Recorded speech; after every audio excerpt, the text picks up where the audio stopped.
हमारे देश में मित्रता और दोस्ती की तमाम मिसालें हैं। भगवान श्री कृष्ण और सुदामा की मित्रता को देख लीजिए। जब सुदामा जी संकट में घिरे, कुछ परेशानी में आए, तो अपने मित्र द्वारिकाधीश को याद किया और चल पड़े द्वारिका नगरी के लिए।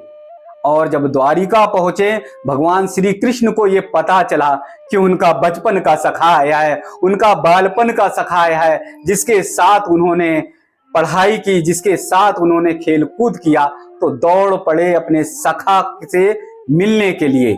यानी द्वारपाल सबको हटाते हुए भगवान श्री कृष्ण पहुंचे द्वार पर, और सुदामा जी को देखकर, उनकी हालत को देखकर उनके आंखों से आंसू की धारा बह निकली। अपने गले लगाते हैं और भगवान श्री कृष्ण कहते हैं कि मेरे सखा, मेरे मित्र, तुम कहाँ थे? इतने दिनों तक तुम संकट में घिरे रहे, मुझे एक बार सूचित तो करते, मुझे एक बार बताते तो, तुम क्यों नहीं आए? और सुदामा जी को कृष्ण जी ले जाते हैं, आदर सत्कार के साथ बिठाते हैं और उसके बाद अपने आंसुओं से उनके पांव धुलने का काम करते हैं। यानी भगवान श्री कृष्ण आंसुओं के माध्यम से सुदामा जी के सारे संकट को, सारे कष्ट को हरने का काम करते हैं। और इसीलिए सारी दुनिया में भगवान श्री कृष्ण और सुदामा जी की मित्रता चर्चित है और प्रसिद्ध है। और इसी प्रकार से कुरुक्षेत्र के मैदान में जब अर्जुन एकदम हताश हो जाते हैं, निराश हो जाते हैं, तो भगवान श्री कृष्ण उनके सखा की तरह, मित्रता की तरह, एक मित्र के भाव की तरह उन्हें समझाने का काम करते हैं, उनका आत्मबल बढ़ाते हैं। अर्जुन से बताते हैं कि जो तुम्हारे सामने लोग हैं, जो तुम्हारे सामने खड़े हैं, जिन प्रतिद्वंदियों पर तुम अपना गांडी तानने का काम नहीं कर रहे हो, गांडी उठाने का काम नहीं कर रहे हो, इन लोगों ने तुम्हारी पत्नी का भरी सभा में, राजमहल में अपमान किया था। इसलिए ये धर्म युद्ध है, ये नीति युद्ध है, तुम गांडीव को उठाओ। यानी भगवान श्री कृष्ण ने अर्जुन का आत्मबल बढ़ाया। भगवान श्री कृष्ण ने अर्जुन के अंदर बैठा हुआ जो डर था, भय था, उसे निकालने का काम किया। इसलिए हमारे देश में अर्जुन और कृष्ण की दोस्ती भी प्रसिद्ध है। लंका का राजा रावण जब अपने सगे भाई विभीषण को लात मारकर निकाल देता है और कहता है कि आज के बाद से लंका में तुम्हारा प्रवेश नहीं है, तब विभीषण को लगता है कि हम जाए तो जाएं कहां, किस जगह पर जाएं? प्रभु राम की याद आती है, लेकिन वो कहते हैं कि वो तो शत्रु हैं, क्योंकि रावण और राम का युद्ध था। और इसलिए सोचे, उनके मन में शंका थी विभीषण के कि वो राम जी के पास जाएंगे तो राम जी उन्हें अपनाएंगे कि नहीं, राम जी उन्हें शरणागत करेंगे कि नहीं। लेकिन विभीषण संकोच वश पहुंचते हैं प्रभु राम के पास, और जब राम जी के पास पहुंचते हैं तो राम जी अभिनंदन करते हैं, स्वागत करते हैं। तब प्रभु राम कहते हैं कि आओ लंका नरेश, यानी विभीषण को गले लगा लेते हैं, लंका का राजा बताते हैं, और इससे आत्मबल बढ़ाने का काम करते हैं विभीषण का। हमारे देश में इस तरह की मित्रता के सैकड़ों उदाहरण हैं।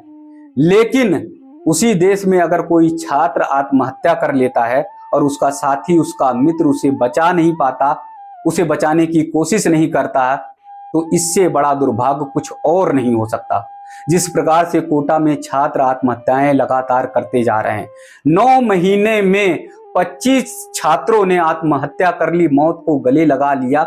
इससे बड़ा अपराध, इससे बड़ा पाप कुछ हो नहीं सकता।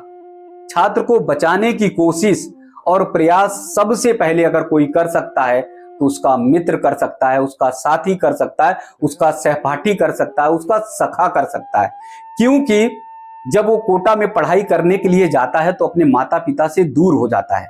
फिर उसके बाद उसके हॉस्टल का जो साथी है वो उसका मित्र बन जाता है, कोचिंग में जिसके पास वो बैठता है छात्र, वो उसका मित्र बन जाता है। यानी गहरी पक्की जो दोस्ती होती है वो हॉस्टल वाले के साथ होती है, कोचिंग में बैठने वाले अगल बगल के जो छात्र हैं उनके साथ हो जाती है। फिर उसके बाद हॉस्टल में रहने के साथ कैंटीन में बैठना, गपशप करना, बातें करना अपने मित्र के ही साथ करता है।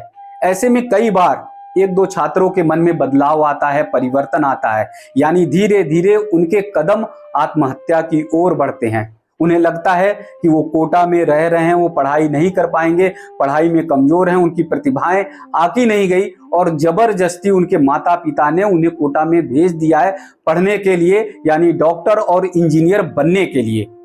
तो वो फिर धीरे धीरे अवसाद में आने लगते हैं। ऐसे समय में उसका मित्र उसकी मदद कर सकता है, ऐसे समय में जो हॉस्टल में रह रहा है वो उसका साथी मदद कर सकता है, ऐसे समय में कोचिंग में बगल में बैठने वाला छात्र अपने साथी की मदद कर सकता है। क्योंकि इस तरह की स्थिति में धीरे धीरे छात्र अवसाद में आने लगता है और वो आत्महत्या की ओर धीरे धीरे कदम बढ़ाने लगता है। उसके सिम्टम्स कुछ परिवर्तित होने लगते हैं, यानी वो अकेले में रहना पसंद करता है, वो चिड़चिड़ा हो जाता है, खाने पीने में वो रुचि नहीं दिखाता, कई बार गुस्सैल हो जाता है और कई बार तो गुमसुम रहने लगता है। तो ऐसे में जो बगल में उसका छात्र है, जो हॉस्टल में रहने वाला छात्र है, वो एक मित्र के नाते, एक दोस्त के नाते अपने साथी की कमजोरी को भांप सकता है और अपने तमाम साथियों को इसके बारे में बता सकता है।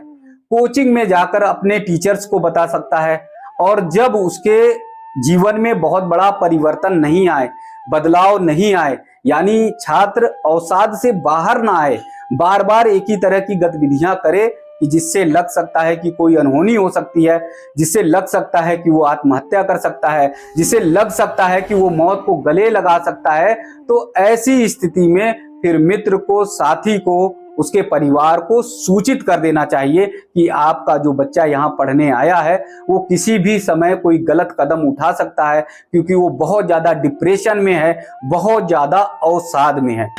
क्योंकि इस तरह की स्थितियां जब आती हैं, इस तरह का बदलाव छात्र में आता है, तो उसका साथी ही सबसे पहले उसकी समस्याओं को, उसकी कमजोरी को, उसकी परेशानी को भांप सकता है।